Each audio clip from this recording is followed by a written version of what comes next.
1968년 1월, 어느 겨울밤이었어요. 그날 서울은 그냥 평온했거든요. 네, 그렇죠. 뭐 설 명절 앞두고 있었고 대학 입시도 있었고. 맞아요.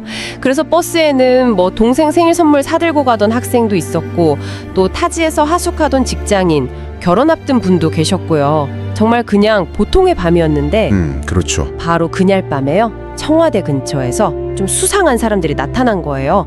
바바리 코트를 입은 한 30명 정도? 네, 31명이었죠. 31명! 이 사람들이 도대체 누굴까? 뭘 하려던 걸까?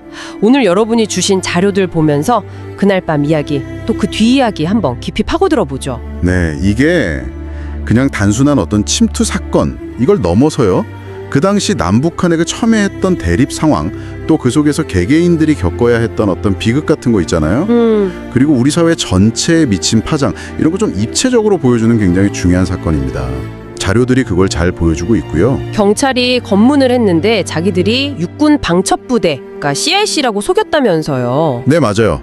군 정보기관 행세를 한 거죠. 근데 때마침 버스가 한 대 지나가니까 이거 불빛 때문에 들키겠다 싶었는지 갑자기 수류탄 던지고 총을 막 쏘기 시작한 거죠. 그렇죠. 순식간에 이제 거리가 아수라장이 된 겁니다. 진짜 평화롭던 밤이 완전 아비규환이 됐겠네요. 이 사람들 정체가 알고 보니까 북한 최정예 특수부대 124군 부대였다고요? 네, 맞습니다. 124군 부대 소속이었고 목표가 아주 명확했어요. 당시 박정희 대통령 암살하고 청와대를 장악하는 거. 와, 대통령 암살이라니? 자료 보면 심지어 청와대 모형까지 만들어 놓고 훈련을 했더라고요.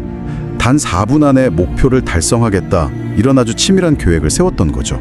4분 안에요. 네, 5개조로 딱 나눠서 동시다발적으로 주요 지점 장악하고 뭐 대통령 포함해서 핵심 인물들 제거한다, 이런 계획이었어요.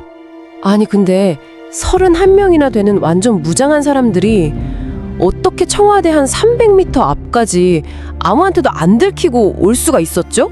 그게 좀 이해가 안 가는데요. 그게 진짜 대단한 건데 자료를 보면 국군 복장으로 위장을 했고요. 위장을. 네, 그리고 이동은 밤에만 하고 낮에는 뭐 무덤 같은 데 숨어 있고 그랬다고 해요. 무덤에요? 네, 그리고 그 행군 속도가 완전 무장 상태에서 시속 10km였다고 하니까 이건 뭐 시속 10km요? 산악행군을.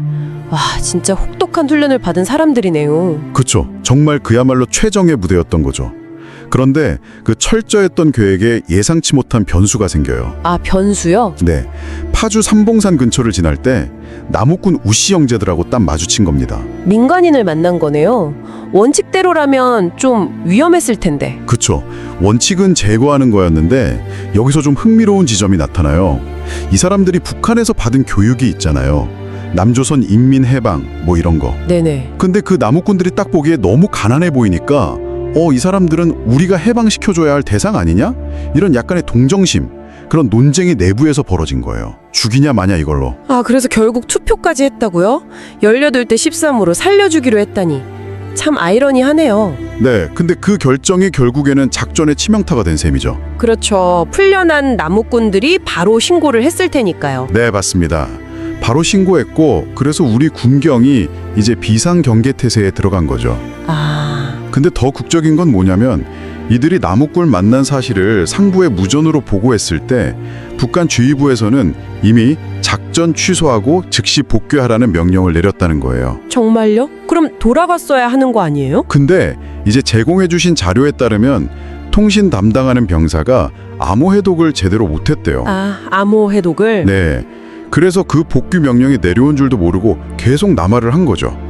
만약 그때 그 명령만 제대로 알았더라면 역사가 바뀌었을지도 모르는 순간이죠. 와, 진짜 통신 오류 하나가 이렇게 큰 결과를 낳을 수도 있군요. 정말 그렇죠. 그래서 결국 청와대 정말 코앞 한 300m 거기서 당시 종로경찰서장이었던 최교식 총경한테 발각이 되고. 네, 맞습니다. 거기서 이제 격렬한 총격전이 벌어지죠. 그리고 이후에 대규모 소탕작전이 벌어져서 그 31명 중에 대부분은 사살되고 딱 한 명, 김신조 씨만 생포된 거고요. 네, 김신조는 인왕산 바위 뒤에 숨어서 마지막까지 저항을 했어요. 근데 결국에는 나는 살고 싶다, 이런 어떤 생존 본능 때문에 투항을 선택한 거죠. 살고 싶다. 네. 하지만 그 시련이 거기서 끝난 게 아니에요. 북한은 공식적으로 이들 부대 자체를 파견한 적이 없다고 존재 자체를 부인해버렸고, 아, 북에서는 부인을 했군요. 네, 남한 사회에서도 뭐 당연히 환영받기 어려운 존재였죠. 그래서 양쪽 모두에게서 버려진 그런 경계인의 삶을 살게 됩니다.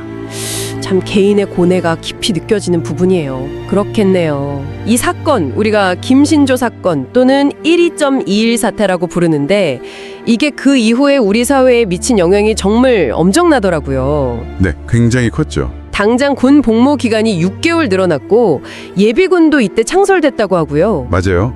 예비군 창설의 직접적인 계기가 됐죠. 그리고 지금 우리가 다 가지고 있는 주민등록증 제도, 이것도 이때 본격적으로 시행된 거라고 하더라고요. 네, 신원 확인 강화 목적이었죠.